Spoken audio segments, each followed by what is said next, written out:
On this night of August the 27th, 1916, well, 100 years ago, August 27th, 1916, the Romanian army made headway into Transylvania and made contact with Austrian forces. Before that began, a note was delivered to the Austrian foreign minister.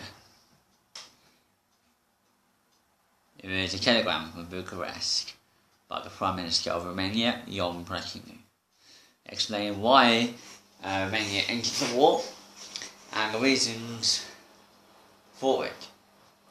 Namely because the Hungarian mistreatment of the Romanians in Transylvania, and the Austrian failure to actually bring the Hungarians to heel over that question. It took many months of negotiations, but as soon as the war erupted, both the Central Powers and the Allies courted Romania. But both sides were very interested in Romania for one thing, and it still has a resemblance today in the de facto of how wars start. For Romania had millions of tons of oil. Still has a lot of oil, not as much as back 100 years ago. 100 years ago, Romania was one of the largest oil producers in Europe, and by 1938, it was the 7th largest oil producer in the world. Hence why Romania was strategically important for both the Allies and Central Powers. If the Central Powers could capture the Romanian oil fields, it would fuel the Central Powers war machine, which the Allies were very concerned about. Which is why the French said, just give Romania what it wants, because they were desperate to keep the oil out of German hands. Understand?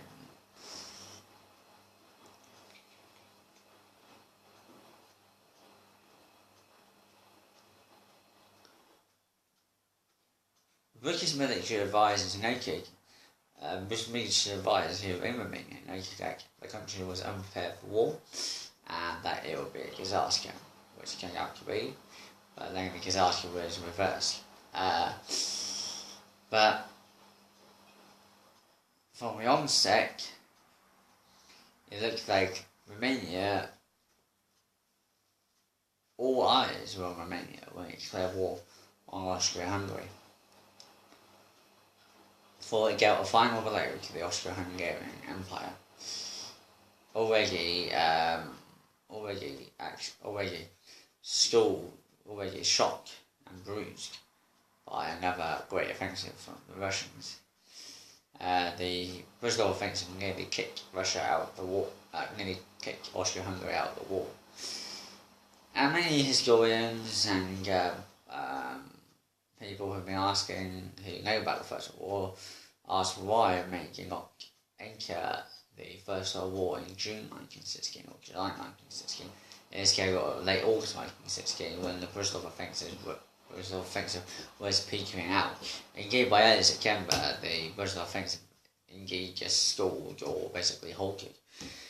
And the answers are in the questions. The answer is in the word negotiation. For the Russians were not keen to give up Bessarabia to the Romanians, which the Russians stole from the backs of the Romanians in 1878. And that was purely simple. It was Romania's mistrust of Russia and Russian unwillingness to give up Bessarabia to Romania. And also, it wasn't just that, it was basically the Romanians making sure the Allies upheld their promises. The Romanian state was around 50 years old.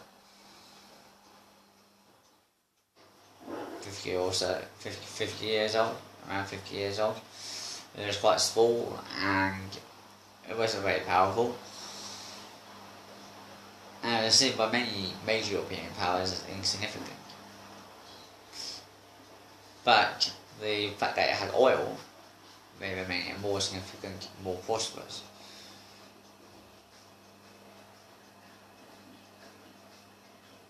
The crowds in Bucharest cheered at the prospect of war, like in the cities of Berlin, London, Paris. In Bucharest, the crowds cheered enthusiastically for war. Bucharest erupted in a scenes of celebrations, and units of the Romanian army made their way to the Transylvanian Alps, the Carpathian Mountains, to advance into Transylvania. British military advisors had actually suggested to the Romanians to actually attack Bulgaria, and the Romanians were about to make the same mistake that Russia made in 1914. See, Russia had two enemy sides on both on the frontier. Had Germany and Austria-Hungary, and had Russia concentrated all its military might on Austria-Hungary, the war could have indeed been over by Christmas.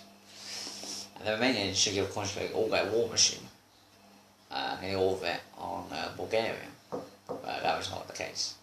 For the Romanian High Command and the Romanian government mistrusted the Allies in the promise of giving Transylvania to Romania. So on this very night, Romanian forces would be moving towards the frontier. Mobilisation would still be happening. And Austrian militias would be sailing towards Romanian towns on the Danube. Romania did have a river fleet on the Danube, but it was minute in size compared to the large Austrian Danube flotilla. The Romanian flotilla was minute, but spending on the Royal Romanian Navy was minute compared to spending on the Romanian army. As you can understand, Romania was surrounded on almost all sides. So spending on the army had to actually keep precedence over spending on the navy.